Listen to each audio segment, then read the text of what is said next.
जैसे हम financial industry में काम करते हैं, अलग अलग लोगों से मिलते हैं, बात करते हैं, राइट। इन्वेस्टमेंट बताते हैं, इंश्योरेंस बताते हैं, लाइक लेकिन हर एक कैटेगरी की अपनी अपनी सोच है, राइट। जैसे अगर कोई पर्सन है जो मोर देन 55 ईयर्स है, राइट, तो अवॉइड करता है हेल्थ इंश्योरेंस के लिए क्योंकि प्रीमियम बहुत ज्यादा आता है, हाँ, राइट। और जो पर्सन, लेकिन उनके बीमार होने के चांसेस भी उतने ज्यादा है, राइट। तो इसी तरीके से एक कैटेगरी है जो इस चीज में बिलीव नहीं करती, इन्वेस्टमेंट में, इंश्योरेंस में, राइट। आप एक मुसलमान है, राइट, आपको भी पता होगा, आपने भी सुना होगा काफी बार, राइट। भले ही आप इस इंडस्ट्री में काम कर रहे हो, आप खुद से इसके बेनिफिट्स बता रहे हो, लेकिन मुस्लिम में भी एक ऐसी कैटेगरी आती है जो बोलती है कि इन्वेस्टमेंट करना या टर्म प्लान लेना हराम है, राइट, हमारे इसमें नहीं होता, हमें अलाउ नहीं है। हाँ, तो ये क्या चीज है? मैं आपको इसका क्लेरिफिकेशन देता हूँ। फर्स्ट ऑफ ऑल, ये जो टॉपिक्स है जी, मैं मतलब कोई ऐसा जैसे बोलते हैं ना मुफ्ती या इस्लामिक नॉलेज वाला पर्सन नहीं हूँ कि मैं एकदम एग्जैक्ट फिगर बताऊँ, लेकिन जितना मेरा मतलब अंडरस्टैंडिंग है या जो चीज को मैं जिस हिसाब से मैं कंसिडर करता हूँ, जिस हिसाब से मैं सोचता हूँ, वो हिसाब से मैं आपको एक एक्सप्लेनेशन दूंगा। बिल्कुल। यूजुअली यहाँ पे हराम इसलिए कंसिडर किया गया, अभी इंश्योरेंस कंपनी और बैंकिंग का जो एक बिजनेस मॉडल है, अगर आप देखोगे तो ये दोनों मिलके इंडिया की जीडीपी में अराउंड 25 से 30% का कंट्रीब्यूशन करते हैं। मतलब सक्सेस है, कोई भी आग बंद करके पैसा लगा दे, एट द एंड उनको प्रॉफिट होगा ही, है ना। मुझे पता है कि ये चीज से मेरा पैसा बढ़ जाएगा, फिर भी अगर मना कर रहा है इंसान, इस्लाम में मना है, तो कुछ ना कुछ रीजन होगा। अभी यूजुअली बोलना बहुत इजी है, हराम है, और आजकल देखोगे कुछ भी बोले बैंक में हराम है, इन्वेस्टमेंट हराम है, इंटरेस्ट पे ज्यादा फोकस करते कि इंटरेस्ट हमारे इसमें अलाउ ही नहीं है। हाँ, इंटरेस्ट नहीं है, उसका भी एक रीजन है। मैं आपको सब क्लियर करता हूँ कि क्यों हराम है। जेन्युइनली हराम है, लेकिन सब कुछ एकदम वो नहीं है। मैं आपको एक एग्जांपल देता हूँ।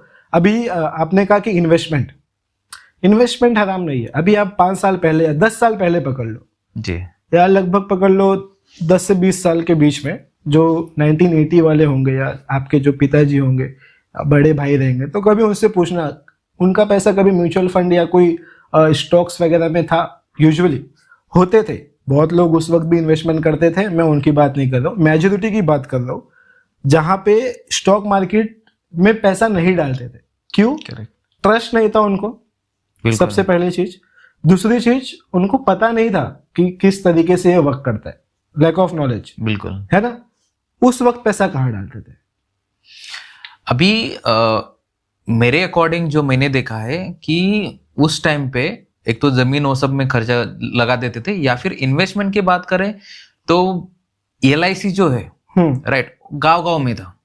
मतलब मैं ये बताना चाहता हूँ कि LIC ऐसी चीज थी कि हर कास्ट के एजेंट थे, इसे नहीं कि मुस्लिम ही, बुद्धिस्ट, मराठा, हर कास्ट के एजेंट थे, और वो घर भर जाके इतना पैसा मिलेगा, इसका ये बेनिफिट है आपकी बेटी के एजुकेशन के लिए, मैरिज के लिए, और हर घर में LIC पॉलिसी मिलेगी। LIC पॉलिसी हर घर में मिलेगी तुमको। वहां पे लोग निवेश करते थे। बिल्कुल। इसके अलावा पहले के लोग निवेश करते थे क्योंकि LIC पे भरोसा था, गवर्नमेंट ने डिक्लेयर कर दिया था कि ये गवर्नमेंट का पार्ट है। बिल्कुल। आज भी LIC गवर्नमेंट का हिस्सा है। बिल्कुल। उसके बाद जब रिवॉल्यूशन आया, उसके बाद प्राइवेटाइजेशन होने के बाद फिर ये जितने भी HDFC लाइफ, बजाज लाइफ या सारी कंपनीज जो है, इन्होंने पार्टिसिपेट किया है।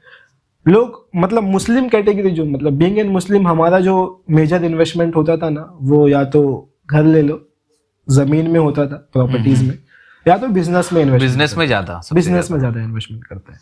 अभी स्टॉक मार्केट में नहीं करते हैं। क्यों? क्योंकि स्टॉक मार्केट में एक दो चीज होती है, जैसे मान लो कि मैं कोई स्टॉक ले लो, पर्टिकुलर स्टॉक ले लो, तो स्टॉक लेने में कोई प्रॉब्लम नहीं है, बट जो स्टॉक में मैं इन्वेस्टमेंट कर रहा हूँ, वो स्टॉक का क्या काम है, ये इंपॉर्टेंस है। अच्छा, एग्जांपल के तौर पे सेम टाइम पे अगर मैं इन्वेस्टमेंट कर रहा हूँ टाटा मोटर्स में या फिर विप्रो इंडस्ट्री में, तो वहां पे आपको पता होगा कि मुझे पता है कि प्रोडक्शन का है, मैन्युफैक्चरिंग का काम है, या गाड़ी बन रही है मोटर्स में, उसका ये यूज हो रहा है, तो वहां पे मैं इन्वेस्टमेंट कर सकता हूँ। अच्छा, और मैं स्टॉक ले सकता हूँ, ट्रेडिंग नहीं कर सकता। ट्रेडिंग में भी आपको पता होगा, ट्रेडिंग यूजुअली वहां पे वो कैंडल्स होती है पुट कॉल की, और वो कोई प्रेडिक्शन नहीं होता है, वो एक गैम्बलिंग के उसमें आता है।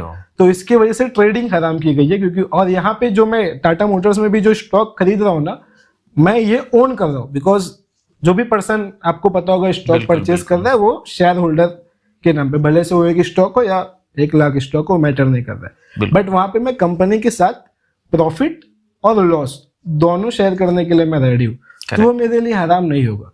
सिमिलरली बैंक में अगर मैं इन्वेस्टमेंट करता हूँ तो बैंक इसलिए हराम हो जाती है क्योंकि वो इंटरेस्ट के बेस पे काम होती है। अच्छा, और इंटरेस्ट क्यों हराम किया गया है? क्योंकि इंटरेस्ट आपको भी पता है, आप आई बिलीव आपके पास भी 1-2 EMI होगी या आपने भी कभी ना कभी क्रेडिट कार्ड यूज किया होगा, एंड आपको भी पता है कि ये लोन का और जो इंटरेस्ट का जो ट्रैप होता है या कितनी मुसीबत से इंसान पैसे भरता है, जो सूद हमारे में हराम किया गया है। अभी एग्जाम्पल के तौर पे एक पर्सन ने पैसे दिया मुझे जरूरत थी, मैंने ले लिया, बट मुझे रिटर्न में उसको एक 10 रुपए का 15 देना है, कमिटमेंट था, मेरे जरूरत पे काम आया, कोई प्रॉब्लम नहीं है ना, बट मुझे 15 देना ही है, यहाँ पे प्रॉब्लम आ रहा है।